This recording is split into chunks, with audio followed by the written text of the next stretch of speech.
बिस्मिल्लाहिर्रहमानिर्रहीम, अस्सलामु अलैकुम। सच न्यूज़ पर आप देख रहे हैं प्रोग्राम न्यूज़ आर और मैं हूं आपके साथ काशिफ रजा। प्रोग्राम में सबसे पहले शामिल कर लेते हैं टॉप स्टोरीज। मुल्क की सियासत दिलचस्प दौर में दाखिल। अपोजिशन जमातों की एक दूसरे पर लफ्जी गोलाबारी तो दूसरी तरफ हुकूमत और इलेक्शन कमीशन आमने सामने।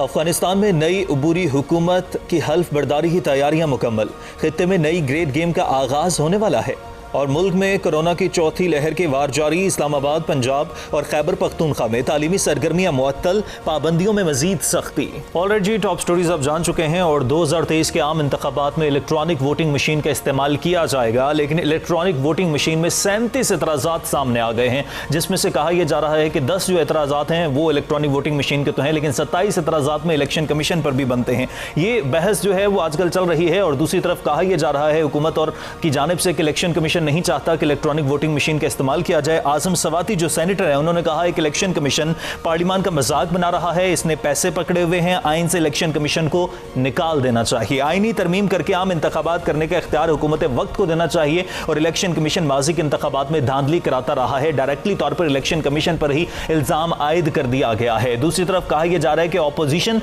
का जो है वो टाउट है इलेक्शन कमीशन और ऑपोजिशन के साथ मिला हुआ है, इसीलिए इलेक्शन कमीशन जो है इलेक्ट्रॉनिक वोटिंग मशीन का इस्तेमाल करने नहीं देना चाह रहा। दूसरी तरफ जो है सियासी तौर पर पारा हाई होने जा रहा है, इस पर भी हम बात करेंगे क्योंकि पाकिस्तान पीपल्स पार्टी के जो बिलावल भुट्टो जरदारी हैं उन्होंने कहा है कि नून लीग की पॉलिसी मुजाहिमत या मुफाहिमत की नहीं है बल्कि मुनाफकत की है। दूसरी तरफ मौलाना फजलुर रहमान ये बात कर रहे हैं, आज भी पीडीएम का इजलास हुआ और इससे पहले वो ये बात कर चुके हैं कि बिलावल भुट्टो जरदारी और पाकिस्तान पीपल्स पार्टी के हवाले से खास तौर पर कि उनकी जो है वो डील हो चुकी है और आने वाले वक्त में हुकूमत के साथ मिलकर उन्हें कुछ ना कुछ हिस्सा जरूर मिल जाएगा। ये सारी सूरत हाल जरा हमारे सामने, इस पर हम बात करेंगे।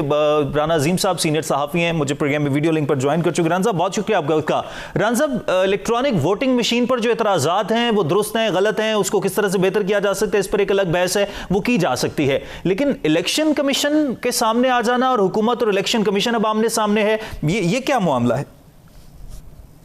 देखें, हुकूमत और इलेक्शन कमीशन के हवाले से जहां तक आप बात कर रही हैं, आज पहले दिन नहीं, आप जब थोड़ा सा पीछे चले जाएं तो जब दस्ता का इलेक्शन हुआ, दस्ता के इलेक्शन से पहले जो इलेक्शन हुए उस पर भी हुकूमती वज़रा ने बाकायदा इलेक्शन कमीशन के खिलाफ खुल के बात की। बहुत से लोगों ने, बहुत से वज़रा यहाँ तक कहा कि इलेक्शन कमीशन को हटा देना चाहिए, इनके खिलाफ केस करना चाहिए। हुकूमती वज़रा से पहले इसी इलेक्शन कमीशन के खिलाफ इलेक्शन कमीशन ऑफिस के बाहर मुत्तहिदा अपोजिशन ने धरना दिया, मुत्तहिदा अपोजिशन ने जलसा किया, वहां पर एहतजाज किया, इलेक्शन कमीशन को ललकारा, उससे कहा कि आप जो है बिल्कुल गलत कर रहे हैं। अब मामला कुछ इस तरह चल रहा है कि इलेक्शन कमीशन जो है उस पर हुकूमत के जो इतराजात हैं उसको उन इतराजात के रूप में अगर रोशनी में देखा जाए तो इस तरह लगता है कि हुकूमत डायरेक्ट इलेक्शन कमीशन को निशाना बनाना चाह रही है।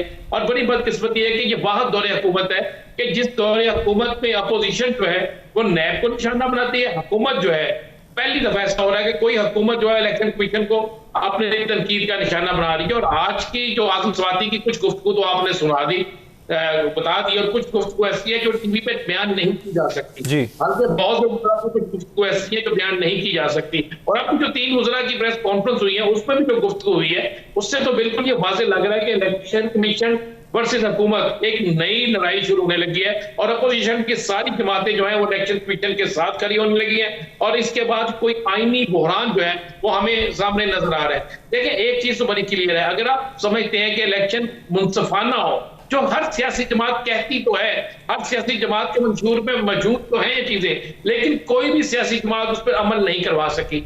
इलेक्शन जीतने वाली कहती है मेरिट पे जीते, हारने वाले उस इलेक्शन पे हमेशा तनकीद करते हैं, कोई ना कोई इल्जाम लगाते हैं।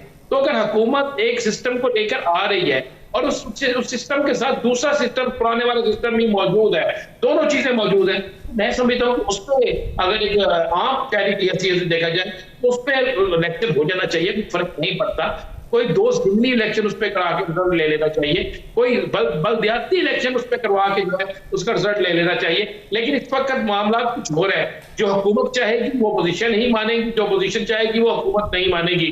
और इस वक्त अपोजिशन और इलेक्शन कमीशन वाज़ेह तौर पर एक साइड पे हो चुके हैं, जब दूसरी तरफ जो है हुकूमत जो है वो वाज़ेह तौर पर एक साइड पे हो चुकी है। अब वो वक्त था जहां पर आपने चीफ इलेक्शन कमीशन का तकर्रर करना था, इसके लिए अपोजिशन की राय लेनी थी, अपोजिशन की राय को तरजीहात देनी थी, मगर उस वक्त में एक नई लड़ाई शुरू होगी। मेरे पास इत्तला ये है कि इलेक्शन कमीशन की तरफ से बाकायदा जो वफाकी वज़रा जिन्होंने बड़ी सख्त गुफ्तगू की है, उनको नोटिस भेजे जा रहे हैं और ये नोटिस जो है उनके इतने सख्त नोटिस होंगे कि इन नोटिस के बाद इलेक्शन कमीशन के पास ये एक आईनी इख्तियार मौजूद है कि वो इनको नाअहल भी करार दे सकता है और इनके खिलाफ सुप्रीम कोर्ट में भी जो है बाकायदा एक रेफरेंस बना के भेज सकता है कि इन वज़रा ने एक ऐसे अदारा जिसको आईनी हैसियत हासिल है उस पर प्रेशर डालने की कोशिश की है, गलत जबान इस्तेमाल की है और उन्हें डराने और धमकाने की कोशिश की है, लिहाजा ये नाअहली के जुमरे में आते हैं। ये सारी चीजें तो राणा साहब, फवाद चौधरी साहब ने भी प्रेस कॉन्फ्रेंस की और वो भी ये बात कर रहे हैं, आज ही की ये खबर है, उन्होंने कहा जी इलेक्शन कमीशन जो वो अपोजिशन का हेडक्वार्टर बन चुका है। आपने जिस तरह से कहा कि अब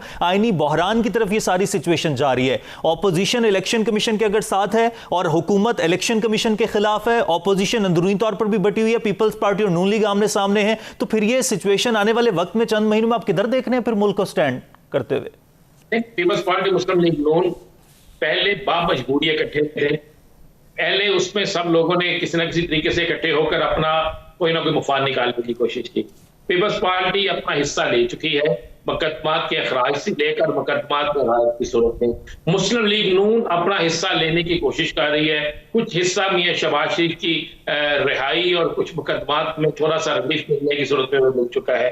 मौलाना फजलुर रहमान कुछ मांग रहे हैं, उन्हें वो उनकी मर्जी के मुताबिक मिल नहीं रहा, लिहाजा अपोजिशन जो है वो सारी इस एक दो चीजों के छोड़ के बाकी मामला पे अलग-अलग है, उनका मंशूर अलग, हर चीज अलग है। लेकिन जब इंतखाबी इस्लाहात का मामला आएगा तो आप जहन में रखिएगा हुकूमत के खिलाफ ये सारी अपोजिशन उस मामले पे इकट्ठी हो जाएगी। हाँ, अगर कोई तीसरी कुव्वत ने आकर इस पे मज़ाहमत की, तीसरी कुव्वत में आके कोई अपना किरदार अदा किया तो फिर हो सकता है कि मामला कुछ और हो। लेकिन इस वक्त तक जो मामला नजर आ रहे हैं, पीपल्स पार्टी, मुस्लिम लीग नून और मौलाना फजलुर रहमान इलेक्शन कमीशन के मामले पर एक प्लेटफॉर्म पे खड़े हैं।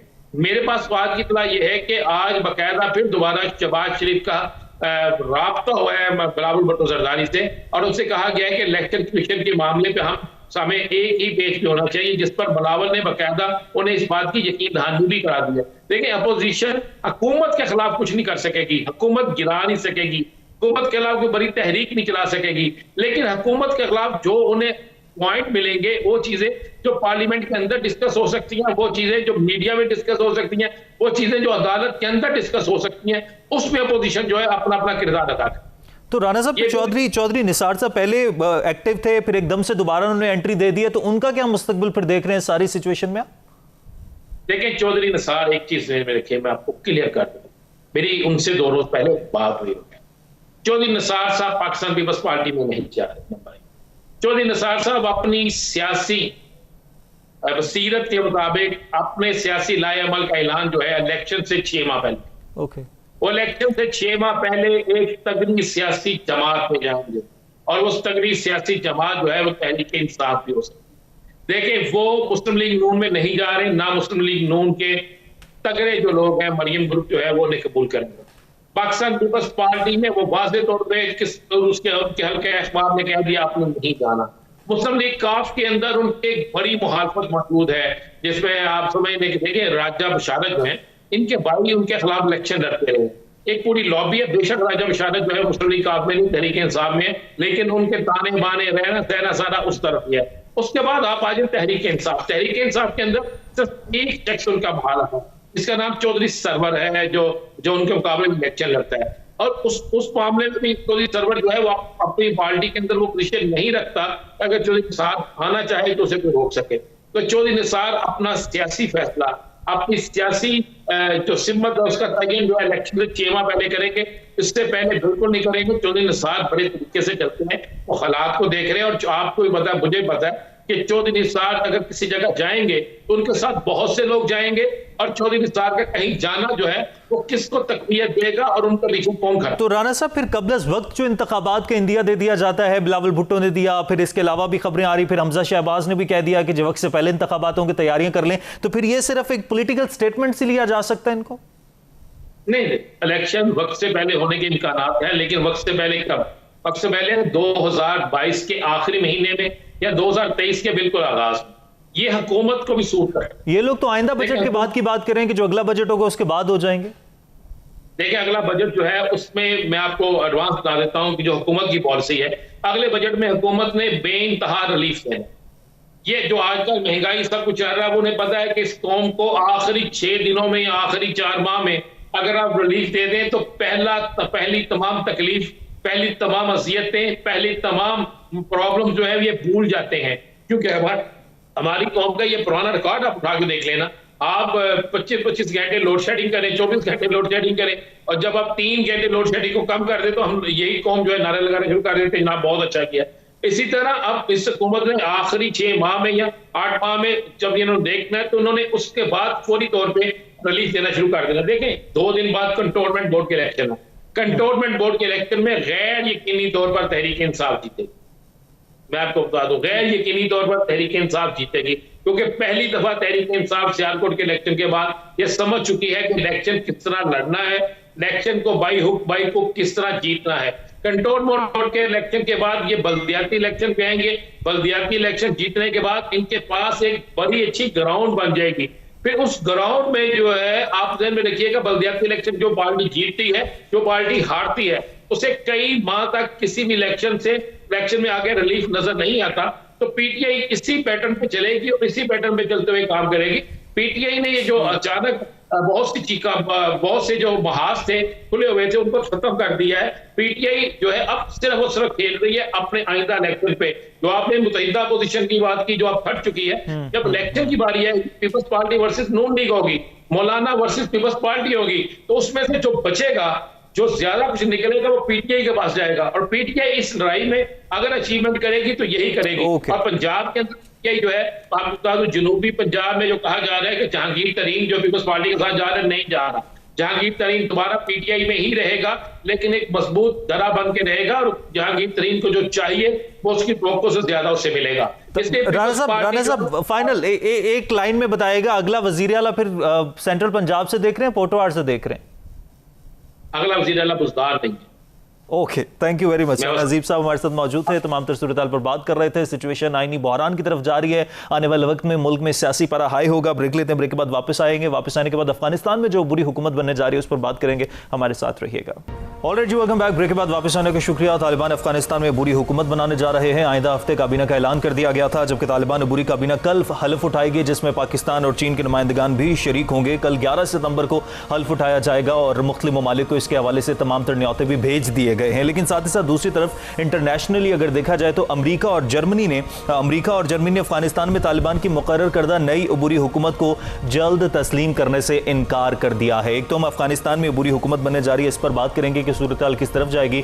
दूसरी तरफ इंटरनेशनली मीडिया पर भी इसकी बहस चल रही है, लेकिन साथ ही साथ इस पर भी बात करेंगे कि पाकिस्तान का बड़ा अहम किरदार रहा है। और अब वजीर खजाना शौकत तरीन ने यह बात भी कही है कि पाकिस्तान और अफगानिस्तान के दरमियान तिजारत अब डॉलर की बजाय रुपए में की जाए, ताकि मामला चलाने के लिए पाकिस्तानियों को भी हम भेज सकते हैं अगर ज़रूरत पड़ेगी तो। अफगानिस्तान की सूरत हाल पर बात करेंगे। साथ ही साथ अक़वाम मुत्तहिदा में जो पाकिस्तान के मुस्तकिल मंदूब हैं मुनीर अकरम, उन्होंने ये कहा है कि अफगान हुकूमत मुल्क में अमन और इंसानी हुकूक की पासदारी यकीनी बनाने के लिए तश्कील दी गई है, जबकि अफगानिस्तान के मुंजमद अकाउंट्स की बहाली भी ज़रूरी है। इंसानी हुकूक की बुनियाद पर कहा यह भी गया कि इमदाद की जाए अफगानिस्तान की। और दूसरी तरफ इंटरनेशनल मीडिया को अगर फोकस किया जाए तो वहाँ पर इंटरनेशनली जो जर्नलिस्ट हैं वो ये बात कर रहे हैं कि अफगानिस्तान के चैप्टर को अमेरिका जल्द से जल्द खत्म करके चीन पर अपनी तवज्जो मरकूज करना चाहता है। तो ये सारी सूरत हाल पर हम जरा बात करेंगे। जावेद राना साहब मुझे प्रोग्राम में वीडियो लिंक पर ज्वाइन कर चुके हैं। राना साहब बहुत शुक्रिया आपके वक्त का। राना साहब, अफगानिस्तान में बुरी हुकूमत बनने जा रही है, काबीना का ऐलान हो गया, कल जो है वो तकरीब हलफ बर्दारी है। फिलहाल तो आपसे ये जानना चाहूंगा, अफगानिस्तान में भी वो बुरी हुकूमत बनने जा रही है, इंटरनेशनली सारे सिनेरियो को मद्देनजर रखते हुए आप इस सिचुएशन को किस तरह से देख रहे हैं? देखिए, कल 20वीं उनकी सरमनी है अमेरिका के अंदर 11 सितंबर की। तो तालिबान ने, मेरा ख्याल ये है कि बड़ा डिलिबरेटली 11 सितंबर का दिन चूज किया है अमेरिका को और मगरब में ये मैसेज पहुंचाने के लिए कि 20 साल पहले आप लोग आए थे, आज 20 साल मुकम्मल हो गए हैं और आपने एक हुकूमत को ख़त्म किया था, वो हमारी हुकूमत थी, और अभी आप इधर से गए हैं, हम हल्फ उठा रहे हैं। उन्होंने सारी डेट्स को बड़ा केयरफुली चूज किया है और बड़ा क्लियर मैसेज जो है मगरब को पहुंचाया है कि आपको हमारे साथ डील करना पड़ेगा। अभी बरतानिया ने भी कहा है कि चूंकि अफगानिस्तान में जो नई हुकूमत है तालिबान की एक हकीकत है और हमें इस हकीकत को किसी दर्जे में देखना पड़ेगा, डील करना पड़ेगा, तालिबान के साथ इंगेज करना पड़ेगा। तो मगरबी दुनिया में अभी वो टाइम लेंगे, फौरी तौर पे उनको रिकग्नाइज नहीं करेंगे और अभी उनको एक फेस सेविंग चाहिए। देखें हमारे इनके मगरब के पास बहुत ही बुरी ऑप्शंस रही हैं। उनके पास एक ऑप्शन थी जो उन्होंने बड़ी 20 साल तक इस्तेमाल की, एक करप्ट हुकूमत, जिन लोगों ने इनका अमेरिका का पैसा लूटा और उसके बाद वो ना वो हुकूमत चलाने के काबिल थे। उनकी जो आर्मी थी सारी की सारी जो है एक मर्सनरी आर्मी थी, वो सारा सिस्टम कोलैप्स हो गया। अब तालिबान ने टेक ओवर कर लिया है। अगर वो तालिबान को एंगेज नहीं करते तो उसका मतलब ये है कि अमेरिका की जो बड़ी जंग है चीन के साथ, उसमें चीन का रोल जो है वो ज्यादा डोमिनेट कर जाएगा अफगानिस्तान के अंदर। तो मैं समझता हूँ उस तनाज़ुर में कि जब अमेरिका देखता है, मगरब देखता है कि चीन का रोल जो है, खास तौर पर उसकी मईशत का रोल जो है, उसका जो इकोनॉमिक एक्सपेंशन है वो दिन ब दिन बढ़ती जा रही है, तो उसको कैसे काउंटर किया जाए। तो अफगान तालिबान की हुकूमत को अगर वो इमदाद नहीं देंगे, अगर उनके साथ वो डील नहीं करेंगे आने वाले महीनों में, सालों में, तो उसका मतलब ये है कि चाइनीज रोल जो है वो खित्ते में, पाकिस्तान में, अफगानिस्तान में बड़ा डोमिनेट करेगा। इसलिए मैं समझता हूँ कि सूनर और लेटर जो है उसमें यूरोप और अमेरिका जो ये सब तालिबान को तस्लीम करेंगे। अभी इस वक्त जो CIA का चीफ पाकिस्तान में भी आया हुआ था, इससे पहले हिंदुस्तान में था, तो वो पाकिस्तान को वही पुरानी लॉलीपॉप दे रहे हैं कि देखें हम आप सी पैक को आप कर्टेल करें, चाइना के साथ अपने ताल्लुकात को जो है वो रैशनलाइज करें। हमें वो बता रहे हैं कि ये डेट ट्रैप इकोनॉमी है जो चाइना कर रहा है आपके साथ। कश्मीर का मसला हम रिजॉल्व करवा देंगे और आप तालिबान के साथ हमें इंगेज करवाएं उस अंदाज में जिस तरह हम चाहते हैं। जिसका मतलब ये है कि उनको जो वहां पे अफगानिस्तान के अंदर मिनरल्स हैं, उनके प्रोजेक्ट्स जो हैं, उसके अंदर जाहिर है अमेरिका की दिलचस्पी है, उसमें पूरे मगरब की दिलचस्पी है, जबकि तालिबान ऑलरेडी किसी दर्जे में चाइना को ये कमिटमेंट दे चुके हैं। तो मेरा ख्याल ये है कि पाकिस्तान की बड़ी क्लियर कैलकुलेशंस है। पाकिस्तान ने CPEC को स्लो डाउन किया था गुज़श्ता 1-2 साल में। पाकिस्तान बेसिकली ये ट्राई कर रहा है, we are trying to play on the both side of the divide, तो जो शायद हो नहीं सकेगा आने वाले सालों और महीनों में, और हमें CPEC को किसी भी तौर पे बंधन नहीं कर सकते। ठीक है राना साहब, अगर हम काबीना की बात करें, जिस तरह से नाम सामने आए तो उसके बाद एक अलग से बहस शुरू हो गई और सबकी नजरें इस पर आ गई कि अब तालिबान जो है बुरी हुकूमत बनाने जा रहे हैं वहां पर। लेकिन पहले खबरें ये गर्दिश कर रही थी कि मुल्ला गनी ब्रदर को जो है वो वजीर आजम बनाया जाएगा, लेकिन उसके बाद हसन साहब का नाम सामने आ गया। How do you see it? देखिए, आप तालिबान की स्ट्रेटजी को समझें। तालिबान बहुत ज्यादा अपनी हिकमत अमली में खुफिया रखते हैं। उन्होंने उन लोगों को प्रोजेक्ट किया है अब मीडिया में के सामने जो उनके की जो जिसे कहते हैं ना, बड़े अहम लोग तो हैं लेकिन इतने ज्यादा अहम नहीं है। अहम लोग वो हैं जो पीछे हैं।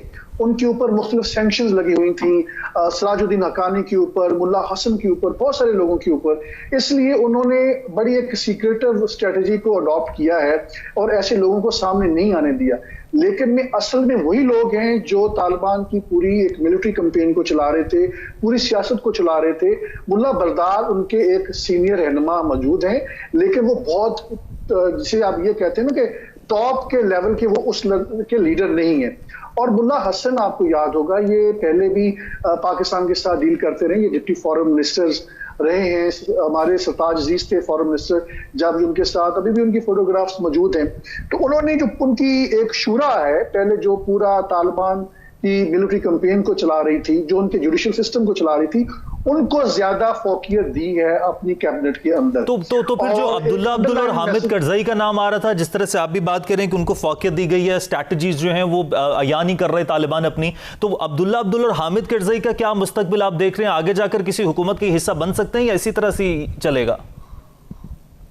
देखिए, जो तालिबान की शुरा में पिछले दिनों में और हफ्तों में डिबेट हो रही थी काबुल फॉल होने के बाद, और वो इस बात पे कंसेंसस ऑलमोस्ट इमर्ज हो गया था कि जो लोग पिछली हुकूमत का हिस्सा रहे हैं, वो लोग जो तालिबान के खिलाफ लड़ते रहे हैं, उनको किसी भी तरह हुकूमत में शामिल नहीं किया जाएगा। देखिए, तालिबान की जो इंक्लूसिव गवर्नमेंट की जो तशरीह है, वो तशरीह नहीं है जो मगरब कर रहा है या जो पाकिस्तान कर रहा है। इंक्लूसिव गवर्नमेंट से उनकी मुराद ये है कि वो ताजिक को भी रिप्रेजेंटेशन देंगे, हजारा को भी रिप्रेजेंटेशन देंगे, और जितनी भी वहां पे अकलियती इकाइयां हैं उन सबको रिप्रेजेंटेशन देंगे, लेकिन वो अपनी मर्जी से लोगों को उठाएंगे। और आप देखें कि इस वक्त जो तालिबान का जो फौजी सरबराह है वो ताजिक है, लेकिन वो उसका नजरिया वही नजरिया है जो तालिबान का नजरिया है। तो वो उन लोगों को जो शुमाली इत्तेहाद के लोग हैं, जो पिछली हुकूमत में किसी तरह भी हिस्सा रहे हैं, जो अमेरिका के साथ रहे हैं, उनको वो कभी भी हिस्सा नहीं देखेंगे। मुस्तकबिल में सिचुएशन किस तरफ जाती है इसका इंतजार करना होगा। ब्रेक लेते हैं, ब्रेक के बाद वापस आते हैं। वापस आने के बाद जरा कोविड की सूरत हाल की बात करेंगे। जो पाबंदियां लगाई गई थी उनमें मजीद उनको प्रोलॉन्ग कर दिया गया है, इस पर बात करेंगे। ब्रेक के बाद देखते रहिए न्यूज़ आर। ऑलराइट जी, वेलकम बैक। ब्रेक के बाद वापस आने का शुक्रिया। और हमें कोरोना के साथ ही जिंदगी गुजारना होगी, लेकिन हम कोरोना के साथ जिंदगी गुजारना सीख नहीं पा रहे हैं, ये सबसे बड़ा सवाल है। अब दूसरी तरफ एक बार फिर से सिचुएशन लॉकडाउन की तरफ जा रही है। जैसे पहली लहर, दूसरी लहर और तीसरी लहर में हुआ था कि आगाज में चंद अजला में लॉकडाउन किया गया था और उसके बाद वो लॉकडाउन प्रोलॉन्ग कर गया था और पूरे पाकिस्तान में ही लॉकडाउन हो गया था। अब एक बार फिर से 15 सितंबर तक इस्लामाबाद समेत पंजाब और खैबर पख्तूनख्वा के 24 अजला में जो कोरोना SOPs पर पाबंदियों के हवाले से पाबंदियां लगाई गई थी लॉकडाउन की, अब वो पाबंदियों को आगे तारीख बढ़ा दी गई है। 15 सितंबर को इजलास होगा, उसके बाद फैसला किया जाएगा। तमाम तर स्कूल्स बंद हैं, जिम्नेजियम बंद है, इंटरसिटी ट्रांसपोर्ट बंद है और इसी तरह से सिचुएशन मजीद खराब होती जा रही है। सारी सूरत हाल पर हम जरा बात करेंगे, क्योंकि पाकिस्तान में अगर केसेस की बात की जाए तो पाकिस्तान में केसेस की शरह 6.03% तक हो गई है और कुल अमवात की तादाद पिछले 24 घंटों में 83 हो चुकी है। डॉक्टर सईद अख्तर साहब हमारे साथ मौजूद हैं। डॉक्टर साहब, बहुत शुक्रिया आपके वक्त का। डॉक्टर साहब, कोरोना के साथ तो जिंदगी हमने गुजारनी है। हम हमेशा से जब भी इस मौजू पर बात करते हैं, पिछली पहली लहर से हम ये बात करते आ रहे हैं, लेकिन कोरोना के साथ हम जिंदगी गुजारना सीख क्यों नहीं पा रहे हैं? क्या वजूहात हैं? देखिए, जो कोरोना की सिचुएशन है ना, ये एक स्टैटिक सिचुएशन नहीं है, ये एक बड़ी डायनामिक सिचुएशन है। और इस तरह की जब डायनामिक सिचुएशन होती हैं तो उसमें चीज़ों के साथ हमें अपने आप को मॉडिफाई करना पड़ता है। तो इसमें जो फैक्ट नंबर 1 स्टिल रिमेन्स कि अभी भी एज ऑफ टुनाइट हमारे पास कोरोना की कोई बहुत इफ़ेक्टिव दवाई जिससे कि हम दवाई खाएं और कोरोना गायब हो जाए वो मौजूद नहीं है।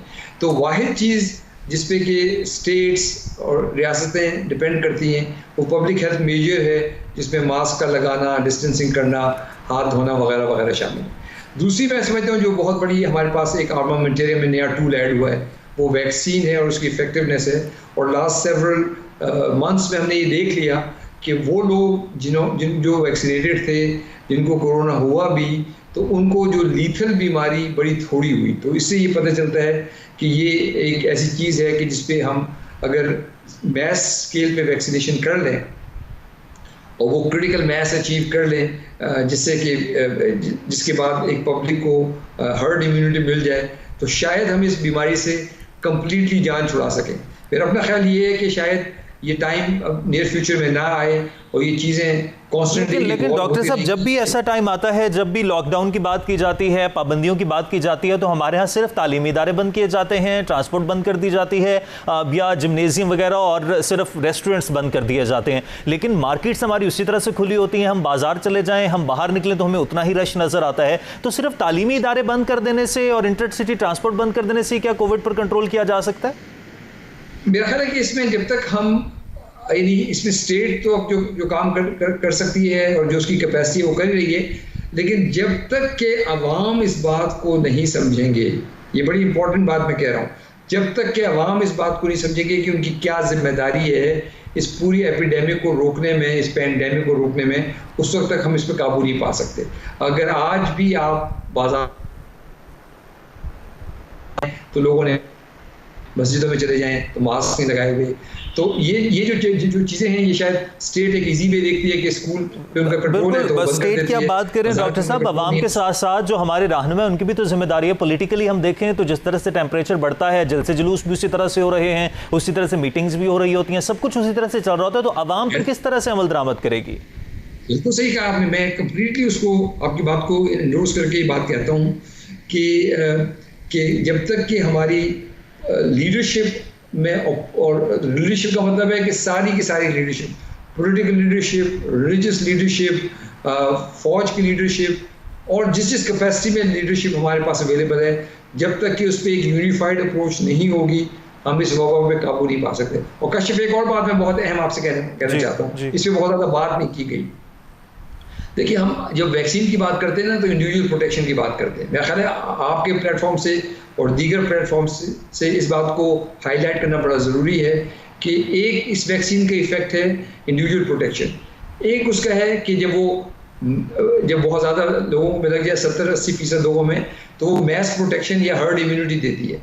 तो हमारे यहाँ अभी कोई बात नहीं कर रहा कि ये हमें वैक्सीन कराना इसलिए ज़रूरी है कि ये तो हम कह रहे हैं कि अगर आप वैक्सीन लगाएंगे तो आप बीमारी से बच सकते हैं, मगर इस तरफ हमारा ना सोच गई है ना डिस्कशन का रुख गया है कि हमें ये वैक्सीन के लिए मैसिव कैंपेन, पब्लिक अवेयरनेस और लोगों को रजामंद करना, उनको समझाना। डेल्टा वेरिएंट के हवाले से भी बताएगा, अभी तक तो यही वेरिएंट चल रहा है, इसी वजह से ज्यादा सिचुएशन स्वेयर हो रही है, या कोविड जो वायरस है उसने अपना बिहेवियर तब्दील किया है? नहीं, बिहेवियर चेंज हो रहा है। अब डेल्टा के बाद लैम्डा वायरस आ रहा है जो साउथ अमेरिका से शुरू हुआ, तो मेरा पॉइंट ये सही बात का, और डेल्टा वेरिएंट जो है इसने कंपेयर टू द जो इनिशियल वेरिएंट्स थे अल्फा वेरिएंट वगैरह, उनके मुकाबले में बहुत ज़्यादा इसकी जो कंटेजियसनेस है और इन्फेक्टिविटी वो ज़्यादा है, तो लोग ज़्यादा मुतासर हो रहे हैं इस चीज़ से। और देखें, अल्लाह ताला ने जरासीम के अंदर भी सेल्फ प्रिजर्वेशन या सेल्फ प्रोटेक्शन की सलाहियत रखी है। Okay. तो जब एक चीज़ उसको पता है कि मैं सर्वाइव नहीं कर सकता, तो वो अपना सर्फेस स्ट्रक्चर चेंज करता है और फिर वो ज़्यादा उसकी सर्वाइवबिलिटी बढ़ जाती है। तो अहेड इन द गेम रहना है इन सारी सिचुएशंस में। काशिफ, जो सबसे इम्पोर्टेंट चीज़ है कि जितना हम ahead of the power curve रहेंगे उतनी ज़्यादा हम इसको सफ़े हस्ती से बिठा सकते हैं, और उसमें मगर वो हमें एक complete unified approach of all the leadership, people's understanding, सहूलत। हमें सारी सिचुएशन में एक पेज पर आने की ज़रूरत है। डॉक्टर साहब, बहुत शुक्रिया आपके वक्त का, हमारी लीडरशिप को भी, हमारी आवाम को भी, तमाम जो लोग हैं उनको भी, ताकि वो एहतियात बरतें। और ख़ास तौर पर वैक्सीनेशन के हवाले से तो मैसेजेस दिए जा रहे हैं कि वैक्सीन लगवाएं, लेकिन वैक्सीन लगवाना क्यों ज़रूरी है, लोगों को इस हवाले से क्लियर करना भी बहुत ज़्यादा ज़रूरी है। अभी भी बिहेवियर तब्दील हो रहा है, डिफरेंट वेरियंट सामने आए, डेल्टा के बाद एक और वेरियंट सामने आ गया, तो एहतियात बरतिए, समाजी फासला बरकरार रखिए, अपना भी ख्याल रखिए, अपने आसपास के लोगों का भी ख्याल रखिए। आज के प्रोग्राम से इजाज़त दीजिए, अल्लाह ने के पान।